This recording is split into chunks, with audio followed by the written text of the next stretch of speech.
México duele. ¿Qué haremos al respecto? Por Fernanda Robles Rodríguez. Esta es mi primer columna después de un tiempo sin escribir. En un país como el nuestro, donde todos los días pasa algo, donde la agenda pública cambia a una velocidad abrumadora, y donde siempre hay una nueva urgencia que atender, a veces lo más difícil no es tener algo que decir, sino detenerse a pensar qué vale la pena poner sobre la mesa. Vivimos entre primeras planas, cifras, crisis y debates que se acumulan. Todo ocurre al mismo tiempo. Y en medio de ese ruido constante, es fácil perder de vista lo esencial. A veces opinamos mucho, pero no nos detenemos a pensar qué nos mueve o duele como sociedad. Por eso decidí volver a escribir. Durante los próximos meses, este espacio será para reflexionar sobre los temas políticos que atraviesan a nuestro país, como las decisiones públicas y la agenda legislativa. Pero hoy quise empezar distinto. Antes de hablar de leyes, reformas o instituciones, quería escribir desde otro lugar. Hay realidades que no se entienden solo con datos. Y México, muchas veces, se siente así. No sé si tú que me estás leyendo coincides conmigo, pero hay días en los que nuestro país se siente como un corazón roto. Ese sentimiento está en nuestra vida cotidiana porque lo escuchamos en las noticias, lo vemos en las calles y en los espacios más comunes de la vida diaria. Es esa sensación persistente de que algo no está funcionando como debería. Porque en México soñar no debería ser un privilegio. Pero para millones de personas, lo es. De acuerdo con el Consejo Nacional de Evaluación de la Política de Desarrollo Social, más de 46 millones de personas viven en situación de pobreza. Esta cifra habla de limitaciones estructurales que condicionan las oportunidades desde el inicio. Nacer en ciertos contextos, lamentablemente, sigue determinando el acceso a educación, salud, seguridad y desarrollo que una persona puede o no tener. Las brechas se vuelven evidentes desde la infancia. Niñas y niños crecen con aspiraciones legítimas, con las que cualquier infancia debería soñar, como ser deportistas, científicas, emprendedoras, pero sin las condiciones mínimas para alcanzarlas. La falta de espacios públicos adecuados, de infraestructura educativa suficiente o de entornos seguros es un factor constante que limita trayectorias de vida completas. En el caso de las mujeres, el contexto es aún más complejo. La violencia sigue siendo una realidad persistente.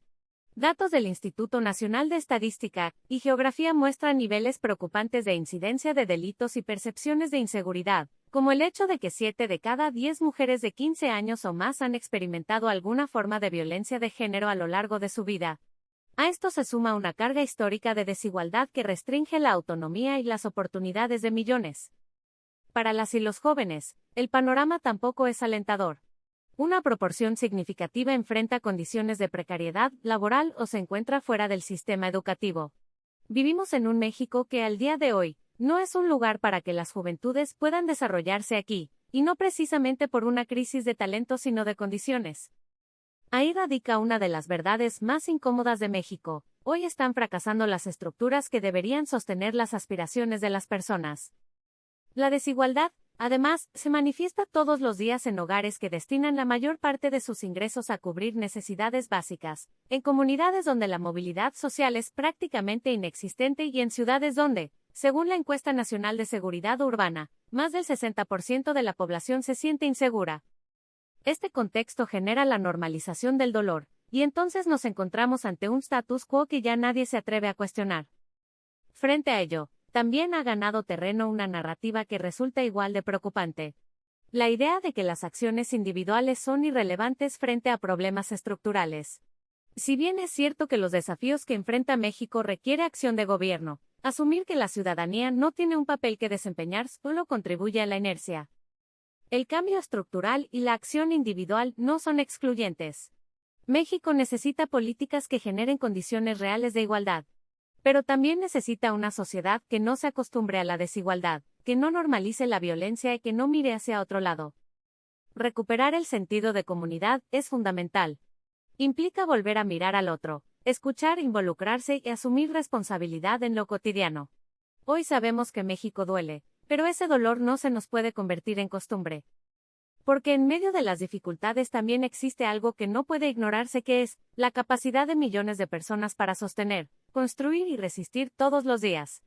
Esa energía social es, quizás, uno de los activos más importantes con los que cuenta el país. La pregunta, entonces, No es si México duele.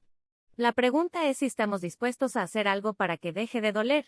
Más columnas de opinión y noticias nacionales e internacionales en nuestro sitio, comentariodeldia.com. Síguenos en todas las redes y plataformas para mantenerte siempre informado.